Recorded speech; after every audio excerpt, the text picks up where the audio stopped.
மங்கள பொருட்கள் ஐஸ்வர்யம் பெருகிறதுக்கு. ஐஸ்வர்யம்னா செல்வம், செல்வம்னா ஐஸ்வர்யம், லக்ஷ்மி, தெய்வம், பர்க்கத் எது வேணா சொல்லலாம்.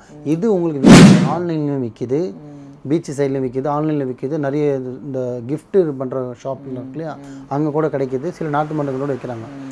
வாங்கி வச்சிட்டிங்கன்னா அது பேர் பவர் கிடையாது. அதை வாங்கி தூய்மைப்படுத்தணும். தூய்மைப்படுத்திட்டு அது தண்ணியை ஊற்றி நீங்கள் புளி தேய்ச்சி மசாலா தேய்ச்சி அதை கிளீன் பண்ணி தான் இந்த பித்தளை சாமான் வளர்க்குவீங்க. அது அந்த மெத்தடு. ஆனால் இதுக்கு இந்த 3 தான்.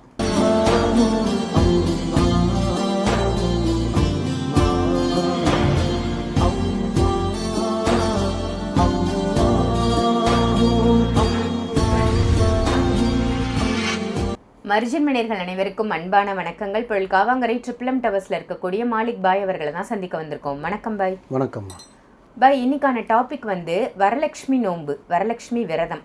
இதை பற்றி நம்ம ஏற்கனவே ஒரு பதிவு போட்டிருந்தோம். ஸோ இன்னைக்கான டாபிக் வந்து அதே சேம் தான். ஆனால் வாங்க வேண்டிய மங்கள பொருட்கள் என்ன, இதெல்லாம் வாங்கினா நமக்கு ஐஸ்வர்யம் சேரும் அப்படின்னா என்ன பொருள் வாங்கலாம்? ஸோ வரலட்சுமி நோம்பு லாஸ்ட்டு நம்ம இந்த வீடியோ போட்டிருந்தோம். இப்போது அதிலே பார்த்தீங்கன்னா அதே வரலட்சுமி நோம்புக்கு நம்ம பலகாரம் செய்கிறோம், வீட்டில் சாமி கும்பிட்றோம், தித்திப்பு செய்கிறோம், கொடுக்குறோம். நீங்கள் நோன்பு இருக்கிறவங்க சரி, நோன்பு இல்லாதவங்க சரி என்ன பண்ணணும்னு சொல்லியிருக்கேன். இதில் முக்கியமாக மங்கள பொருட்கள் ஐஸ்வர்யம் பெருகிறதுக்கு. ஐஸ்வர்யம்னா செல்வம், செல்வம்னா ஐஸ்வர்யம், லக்ஷ்மி, தெய்வம், பர்க்கத் எது வேணா சொல்லலாம். இது உங்களுக்கு வீட்டில் வரணும். இந்த சொல்லுவாங்களா ஸ்ரீதேவி என் வீட்டில் வந்து குத்து இருக்கணும்னு சொல்லிட்டு, அந்த மாதிரி உங்கள் வீட்டுக்கு வரணும்னா நீங்கள் ஒரு 3 வகையான பொருள், முக்கியமான பொருள். எப்படி பலகாரத்தில் 3 ஸ்வீட்டு நான் செய்ய சொன்னேனோ செஞ்சு கொடுக்க சொல்லியிருக்கணும். அதுவும் நோம்பு பண்ணி கொடுக்குறது தான். இதுவுமே அந்த வரலட்சுமி நோம்புக்கு வாங்கக்கூடிய ஒரு பொருள் தான். பட் இந்த 3மே வந்து ரொம்ப வித்தியாசமான பொருள். இந்த 3மே சில இடத்துல கிடைக்கும், சில இடத்துல கிடைக்காது. ஆனால் நிறைய இடத்துல கிடைக்கும். கிடைச்சி இதை வாங்கி முழுமையாக நீங்கள் வச்சிங்கன்னா செல்வம் ஐஸ்வர்யம் 200% உங்கள் வீட்டில் விளையாடும். பட் இன்றைக்கி வச்சு மறுநாள் வந்துருமானா வராது. இந்த இதுக்கு வச்சுன்னா மேக்ஸிமம் 2-3 மாதத்துலேயே உங்களுக்கு மாற்றங்கள் தெரிய ஆரம்பிச்சிடும். அந்த மாதிரியான பொருள். அது என்ன பொருள் கேட்டிங்கன்னா, முதல்ல வந்து பார்த்திங்கன்னா கோமதி சக்கரம்னு சொல்லுவாங்க. கோமதி நதி வந்து கிடைக்கிற கோமதி சக்கரம். அதை வாங்கி பூஜை அறையில் நீங்கள் வைக்கலாம். இல்லை பூஜை அறையில் வச்சுட்டு பூஜை பண்ணிவிட்டு கூட நீங்கள் பீரோவில் எடுத்து வச்சுக்கலாம். ஒன்றாச்சுங்களா. 2வது தாமிரமணி மாலை.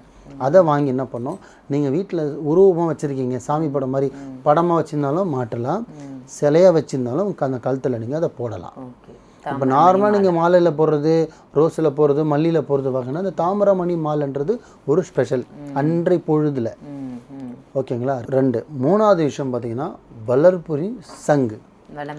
வலம்புரி சங்கு. இது வந்து பார்த்திங்கன்னா சங்கில் வந்து பார்த்திங்கன்னா கொஞ்சம் ஷேடு கலந்த மாதிரி வரும், கோல்டு மாதிரி வைக்கும், சிலது பியூர் ஒயிட்டாகவும் விற்கும். ஓகேங்களா. அதில் வந்து பார்த்திங்கன்னா இந்த சங்கு கலந்த மாதிரி ஒரு எல்லோ ஷேடில் வரும். அந்த மாதிரி வாங்காமல் கொஞ்சம் பியூர் ஒயிட்டாக சுத்தமானது ஒரு ஷேப் இருக்கணும். அந்த ஷேப்பில் எங்கேயும் உடஞ்சி இருக்கக்கூடாது. அதில் கீச்சல் எதுவும், கீச்சல் மீன்ஸ் வந்து கிராச்சஸ் எதுவும் இருக்காமல், ஆமாம், ஒரு சுத்தமான ஒரு வலம்புரி சங்கு வாங்குங்க. ஆன்லைன்லையும் விற்கிது, பீச் சைட்லையும் விற்கிது, ஆன்லைனில் விற்கிது. நிறைய இந்த கிஃப்ட்டு பண்ணுற ஷாப்பில் இருக்கு இல்லையா, அங்கே கூட கிடைக்கிது. சில நாட்டு மண்டலங்களோடு வைக்கிறாங்க. அதை வாங்கி எடுத்துன்னு வந்து வைக்காமல் அதை தூய்மைப்படுத்தணும். அது எப்படி தூய்மைப்படுத்தணும்னா 3 வகையில் பண்ணணும். ஃபஸ்ட்டு பார்த்திங்கன்னா அது பாலில் பண்ணிடணும். அடுத்தது சந்தனத்தில் பண்ணிடணும். 3வது பன்னீரில் பண்ணிடணும். இந்த 3மே பண்ணி சித்தி பண்ணுற மாதிரி இந்த 3மே பண்ணிவிட்டு கோமதி சக்கரை வாங்கினாலும் பூஜை அறையில் தான் வைக்கணும். நீங்கள் தாமிரமணி மாலை வாங்கினாலும் பூஜை ரூம் தான் போடணும். இந்த சங்கு வாங்கினாலுமே நீங்கள் பூஜை ரூமில் தான் வைக்கணும். இந்த 3மே வச்சுட்டு நல்லா வீட்டில் தூபம் காட்டணும். தூபம்னா என்னது, நல்ல சாம்பிராணி. இந்த 3 மேலே நல்ல சாம்பிராணி கம்மன்னு படணும். சும்மா கடையில் வாங்கி வச்சிட்டிங்கன்னா அது பேர் பவர் கிடையாது.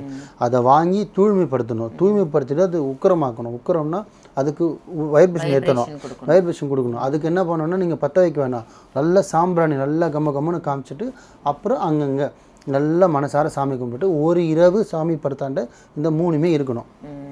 தாமிரமணி மாலையும் சரி, நைட்டு ஃபுல்லாகவே இந்த 3 பொருள் அங்கே இருக்கணும். மறுநாள் காலையில் எழுந்திரிச்சு அந்த படத்தில் மாட்டின மாலை அப்படியே இருக்கட்டும்.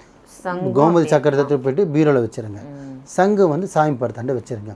இந்த சங்கை வந்து எப்பப்போலாம் நீங்கள் தூய்மைப்படுத்தலாம்னா ஒரு வெள்ளிக்கிழமையும் நீங்கள் வீட்டில் பூஜை சாமான் வளர்க்கும் போது இந்த சங்கையை நீங்கள் தூய்மைப்படுத்தணும்.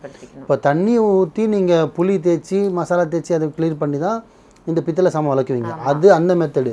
ஆனால் இதுக்கு இந்த 3 தான். எந்த 3? ஒன்று சந்தனம், ஒன்று பால், பால், பன்னீர். பன்னீர். ஃபஸ்ட்டு பாலில் பண்ணுங்க, ரெண்டாவது சந்தனத்தில் பண்ணுங்க, மூணாவது தண்ணியில் பண்ணிவிட்டு தொடச்சிட்டு வாஷ் பண்ணி தொடச்சிட்டு வச்சுருங்க. அதை உருவத்தை சாம்பிராணி காட்ட வீட்டில் ஐஸ்வர்யம் செல்வம் பெருகும். வித்தின் உங்களுக்கு 2-3 மாதம் 90 நாள் ரிசல்ட் வரும். முழு நம்பிக்கையோட பண்ணுங்கள், அரை நம்பிக்கையோட பண்ணாதீங்க. நல்லதே நினைங்க, நல்லதே செய்யுங்க, நல்லதே நடக்கும் இன்ஷா அல்லாஹ். சூப்பர் பாய், ரொம்ப அருமையாக சொன்னீங்க. வரலட்சுமி நோம்புக்கு 2 பதிவு கொடுத்தாலும் 2மே சூப்பரான பதிவாக கொடுத்துருக்கீங்க. வாங்க வேண்டிய மங்கள பொருட்கள், அதுவும் 3 பொருள் சொல்லியிருக்கீங்க. 3மே அருமையான பொருள். நல்ல பதிவு பாய், நன்றி. நன்றிம்மா.